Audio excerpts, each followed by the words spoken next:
After Rachel gave birth to Joseph, Jacob said to Laban, "Send me on my way so I can go back to my own homeland. Give me my wives and children, for whom I have served you, and I will be on my way. You know how much work I've done for you." But Laban said to him, "If I have found favor in your eyes, please stay. I have learned by divination that the Lord has blessed me because of you." He added, "Name your wages, and I will pay them."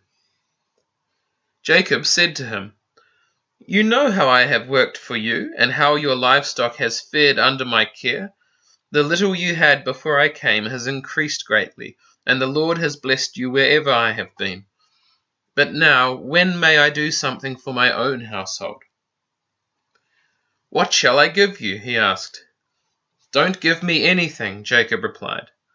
"But if you will do this one thing for me, I will go on tending your flocks and watching over them. Let me go through all your flocks today and remove from them every speckled or spotted sheep, every dark-colored lamb, and every spotted or speckled goat. They will be my wages. And my honesty will testify for me in the future, whenever you check on the wages you have paid me.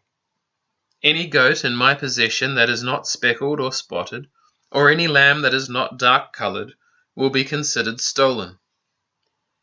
"Agreed," said Laban. "Let it be as you have said." That same day he removed all the male goats that were streaked or spotted, and all the speckled or spotted female goats, all that had white on them, and all the dark-colored lambs, and he placed them in the care of his sons. Then he put a 3-day journey between himself and Jacob, while Jacob continued to tend the rest of Laban's flocks. Jacob, however, took fresh-cut branches from poplar, almond, and plane trees, and made white stripes on them by peeling the bark and exposing the white inner wood of the branches. Then he placed the peeled branches in all the watering troughs, so that they would be directly in front of the flocks when they came to drink. When the flocks were in heat and came to drink, they mated in front of the branches, and they bore young that were streaked or speckled or spotted. Jacob set apart the young of the flock by themselves, but made the rest face the streaked and dark-colored animals that belonged to Laban.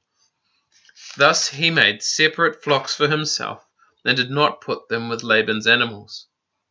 Whenever the stronger females were in heat, Jacob would place the branches in the troughs in front of the animals, so they would mate near the branches. But if the animals were weak, he would not place them there. So the weak animals went to Laban, and the strong ones to Jacob.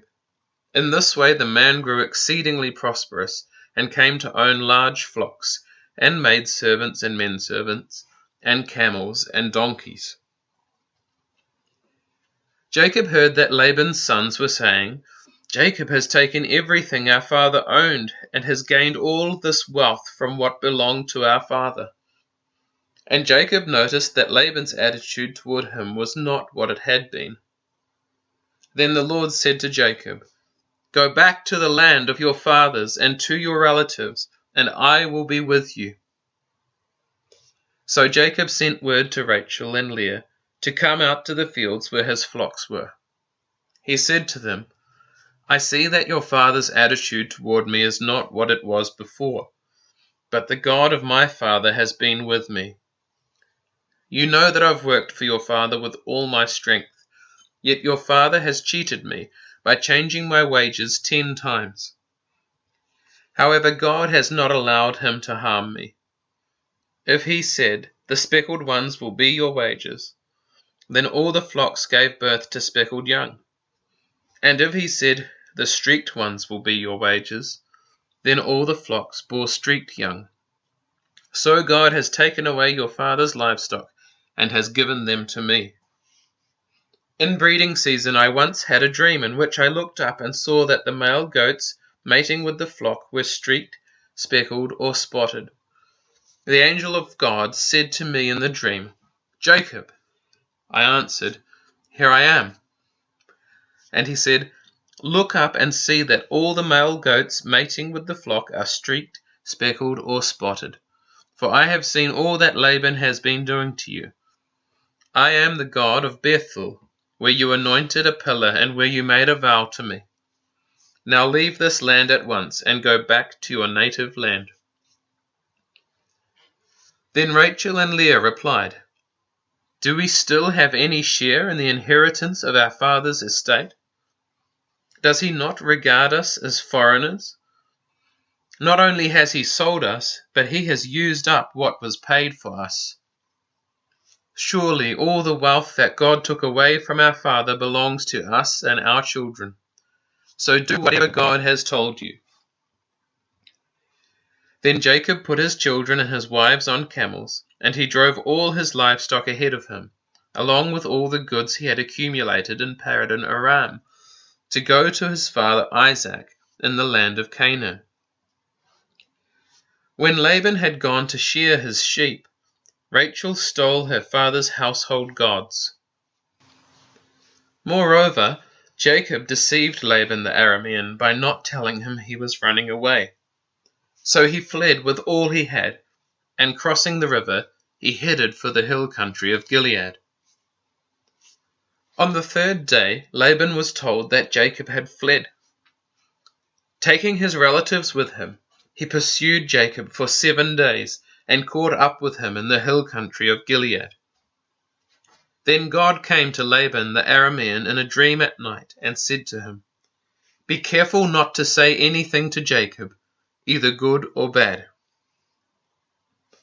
Jacob had pitched his tent in the hill country of Gilead when Laban overtook him, and Laban and his relatives camped there too. Then Laban said to Jacob, "What have you done? You've deceived me, and you've carried off my daughters like captives in war. Why did you run off secretly and deceive me? Why didn't you tell me, so I could send you away with joy and singing to the music of tambourines and harps? You didn't even let me kiss my grandchildren and my daughters goodbye. You have done a foolish thing. I have the power to harm you.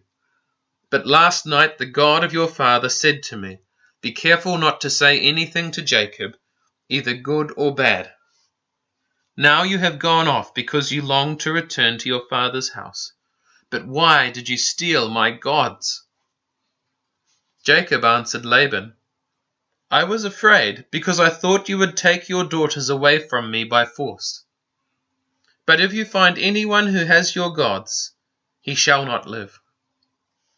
In the presence of our relatives, see for yourself whether there is anything of yours here with me, and if so, take it."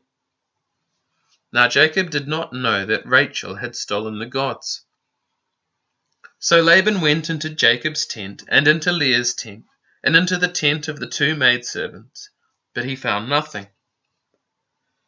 After he came out of Leah's tent, he entered Rachel's tent. Now Rachel had taken the household gods, and put them inside her camel's saddle, and was sitting on them. Laban searched through everything in the tent, but found nothing. Rachel said to her father, "Don't be angry, my lord, that I cannot stand up in your presence. I'm having my period." So he searched, but could not find the household gods. Jacob was angry and took Laban to task. "What is my crime?" he asked Laban. "What sin have I committed that you hunt me down? Now that you have searched through all my goods, what have you found that belongs to your household? Put it here in front of your relatives and mine, and let them judge between the 2 of us. I have been with you for 20 years now. Your sheep and goats have not miscarried, nor have I eaten rams from your flock. I did not bring you animals torn by wild beasts. I bore the loss myself. And you demanded payment from me for whatever was stolen by day or night. This was my situation. The heat consumed me in the daytime, and the cold at night, and sleep fled from my eyes. It was like this for the 20 years I was in your household. I worked for you 14 years for your 2 daughters, and 6 years for your flocks, and you changed my wages 10 times. If the God of my father, the God of Abraham, and the fear of Isaac had not been with me, you would surely have sent me away empty-handed. But God has seen my hardship and the toil of my hands, and last night he rebuked you." Laban answered Jacob, "The women are my daughters, the children are my children, and the flocks are my flocks. All you see is mine. Yet what can I do today about these daughters of mine, or about the children they have borne? Come now, let's make a covenant, you and I, and let it serve as a witness between us." So Jacob took a stone and set it up as a pillar. He said to his relatives, "Gather some stones." So they took stones and piled them in a heap, and they ate there by the heap. Laban called it Jegar-sahadutha, and Jacob called it Gilead. Laban said, "This heap is a witness between you and me today." That is why it was called Gilead. It was also called Milpah, because he said, "May the Lord keep watch between you and me when we are away from each other. If you mistreat my daughters, or if you take any wives besides my daughters, even though no one is with us, remember that God is a witness between you and me." Laban also said to Jacob, "Here is this heap, and here is this pillar I have set up between you and me. This heap is a witness, and this pillar is a witness, that I will not go past this heap to your side to harm you, and that you will not go past this heap and pillar to my side to harm me. May the God of Abraham and the God of Nahor, the God of their father, judge between us." So Jacob took an oath in the name of the fear of his father Isaac. He offered a sacrifice there in the hill country and invited his relatives to a meal. After they had eaten, they spent the night there. Early the next morning, Laban kissed his grandchildren and his daughters and blessed them. Then he left and returned home.